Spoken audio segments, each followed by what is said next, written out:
kick assets. Cha-ching! So, you want to buy a house, do you?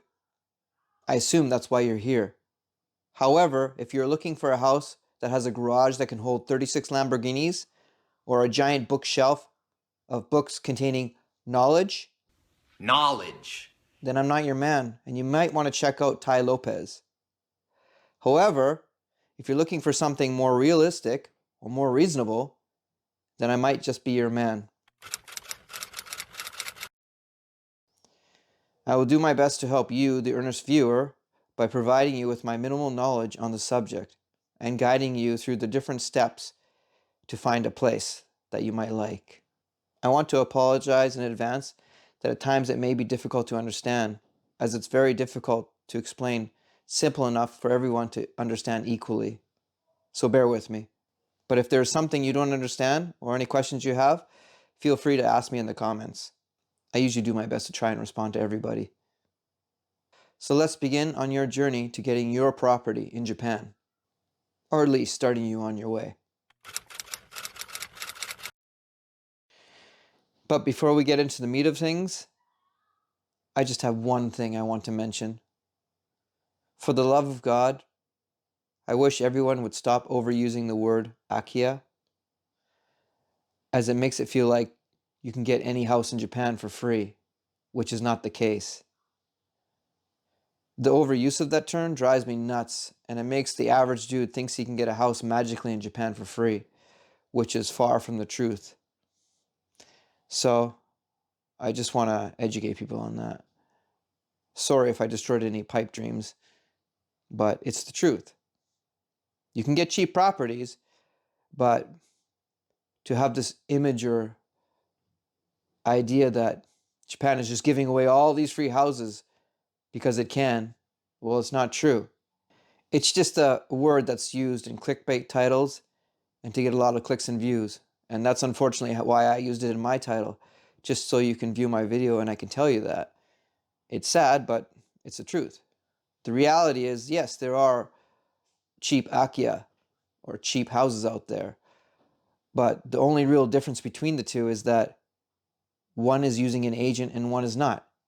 And it might not be in a good location, and the property itself might be in really horrible condition. It's not to say it's impossible, but it's a lot harder than you think. So I hope I didn't destroy any dreams here, but it's the reality of the situation. And this is why I take the route of just looking up properties normally. Especially when you have an agent involved, there's more room for questions on the actual property itself instead of just guessing.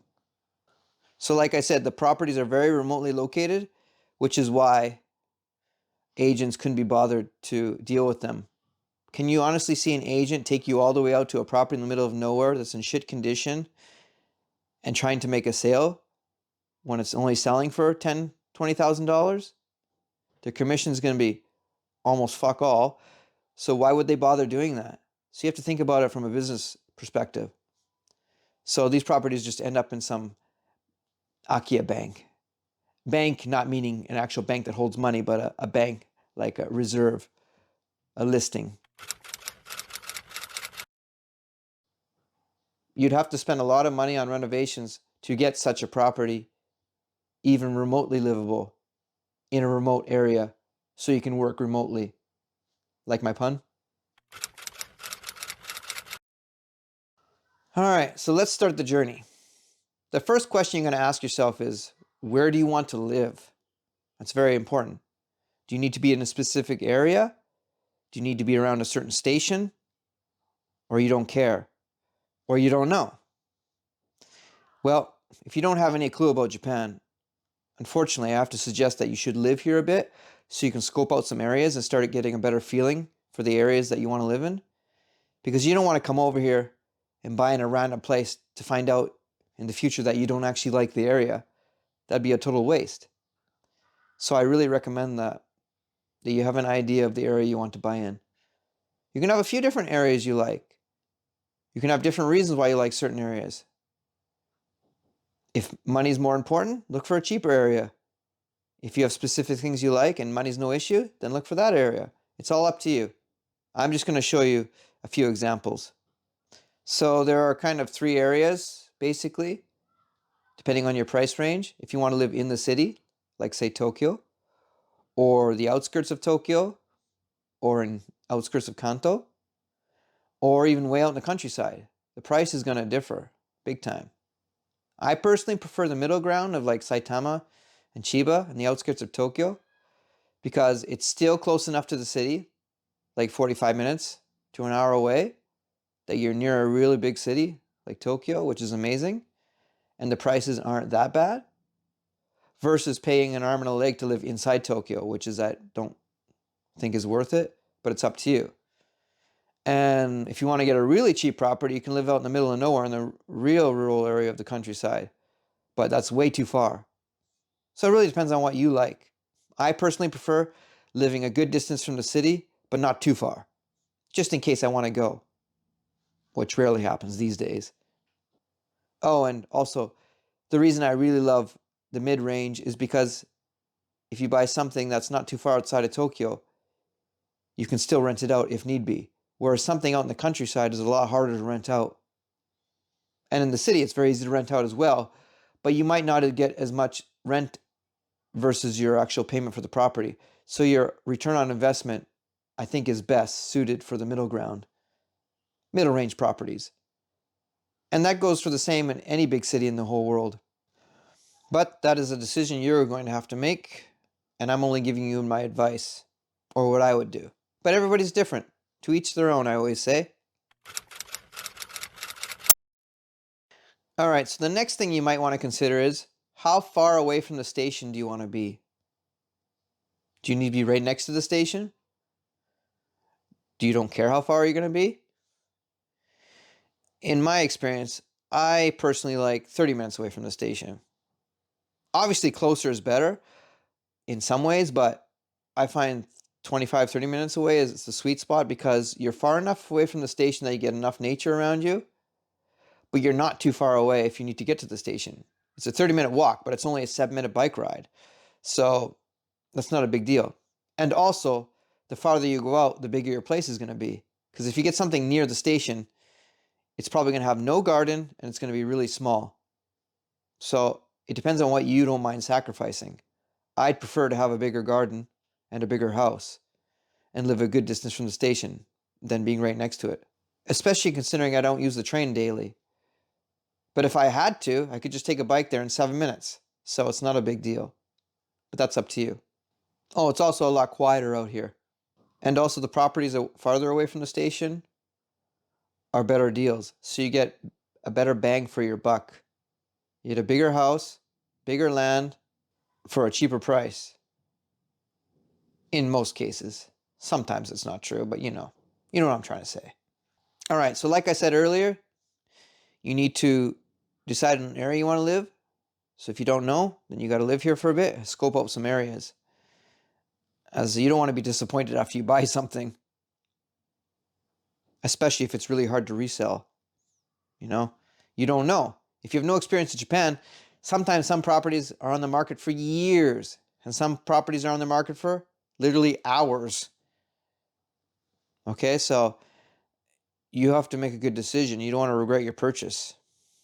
I suppose if you're only paying $5,000 or $10,000 for a property, it doesn't really matter, but you get my point. All right, for this search, we're going to do Hachioji in Tokyo. So, as you can see, on the left, I'm going to do the Japanese first, and then after, I'll do the English on the right.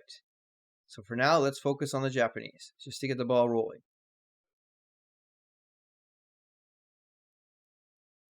Hachioji, which is on the Chuo line, and there's our list. Before I start, here's how you change it into English if you need be. Translate this page. Okay, then we choose Tokyo, and that's not translated, so we have to click on it again. The Chuo line. Okay, and then next we're going to click on Hachioji. All right, so here's our list of properties. So today, let's look at the first one on the list here. That's 50,000, 5 million yen, not bad. It's a bit far from the station. It's an 18-minute bus ride, but let's check it out anyways. So you click on the property. All right, so here we are at the Hachioji property number 1. It's $50,000, 5 million yen. And let's check out the pictures. Nice layout. Property condition is decent. Kitchen needs redone. And the bathroom needs to be redone as well. So there are some renovations needed. So down here we have more information. Property building size and the land size. It was built in 1980. 18-minute bus ride to Hachioji Station. Then on the map here it shows you where the property is located. Then here it gives you more details about the property. It says lots of reform is needed. Many renovations. Parking requires practice and skill. That's cool. You can also consider it as land. Interesting. That means you get the land too. Interesting. It's empty right now.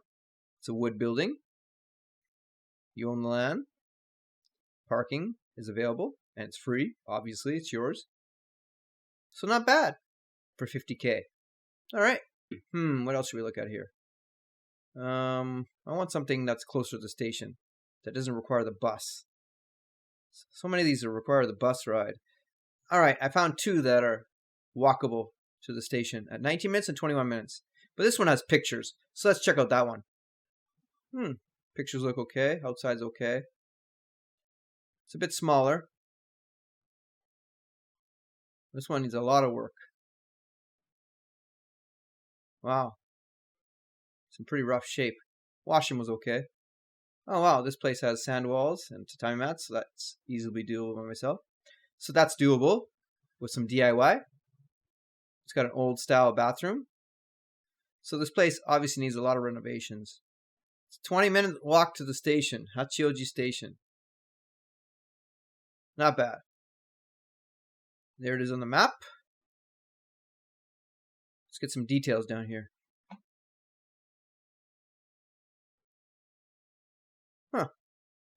It's kind of small. Oh, weird. It doesn't need an agent fee. It's like you're buying it directly from the owner, but it's listed. That's a first for me. I wonder how they pulled that off. It's kind of scary. Oh, wow, this is an old place. 1951. But it's 100K and a 20-minute walk from the station. With some work, you can turn it into a rentable property. It seems rebuildable. No issues. All right, let's continue down to look for one more property. See if there's anything that really catches my eye.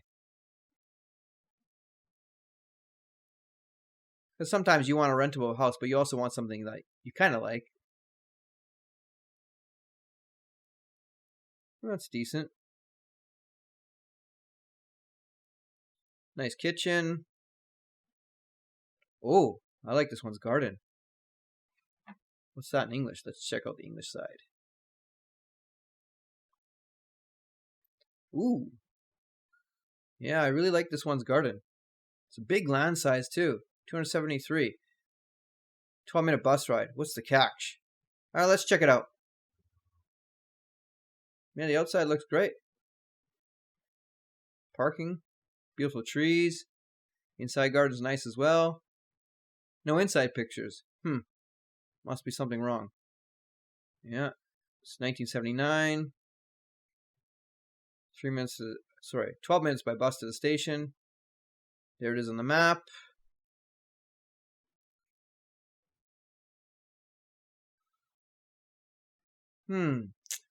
Oh, that's why it's cheap. It's a lease land. $250 a month. Boo. You're fired. Okay. So, for me, that's an automatic red flag. I refuse to buy rentable land. I don't want to pay rent on my land. No thanks. So after going through all the properties, I feel like this was the best investment at this time. It's not in the best shape, but you can renovate it for $20,000, $30,000 and rent it out. Your return on investment will be okay, I believe, on this one, since it's close to the station. If you don't mind the bus and you think you can rent it out, then fine, but I feel like this is the safest way to go. It's not the biggest piece of land, though, but it's not bad. All right, so I feel like this is the best bet. So what would I want to offer on it? I'm thinking I'd like to get it for 6 million yen, but I know that's impossible. I'd be happy to get for 7-ish, I guess, so I will lightly send a preemptive strike in. So how do you do that? Well, you come down here. This is the form that you want to fill out when you want to go see the property. So you fill out your name, your email address, and your phone number. And then you say here, I want to know more details about the property. And then you click one of these boxes, or two if you like. I just click, I want to see the property. And before I click send, I'll write a little message in this box. I'll write something like, I have around 7 million yen in cash. Is something like that possible? And then click here when I want to send all the information. And then I'll wait for my response. And then if he responds with an okay, then I'll go see the property. Now, if you really want to see the property and you're scared to write something in here, you can just say, I'd like to see the property. Have a nice day. And send it away. Then you can see your property. It's really up to you. But that's all you really have to do when you want to see a property you like. Or two, just fill out this form and send it in. And somebody will contact you. Sometimes by email, but many times by phone. Alright, so I hope you found that this was an easy site to use. Using it in Japanese is a lot easier for me because it goes smooth. Whereas using it in English lags a little bit and has mistranslations, etc. But at least you have access to English if you need it. It's better than nothing. So good luck on your search. You can search in many different areas as the price ranges and houses in every area is very different. Good luck.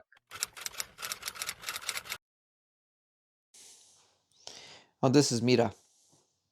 Say hi, Mira. Isn't he a cutie? Mira. His actual full name is Miragro, which means miracle in Portuguese, because he's a miracle cat. Isn't he a sweetheart? Yeah. He has water on the brain, so he can't walk, unfortunately. So I gotta take care of him 24 hours a day. What a good boy he is. What? What do you want to say? You want to say something to everybody? Say hello. Yeah? He's a sweetheart.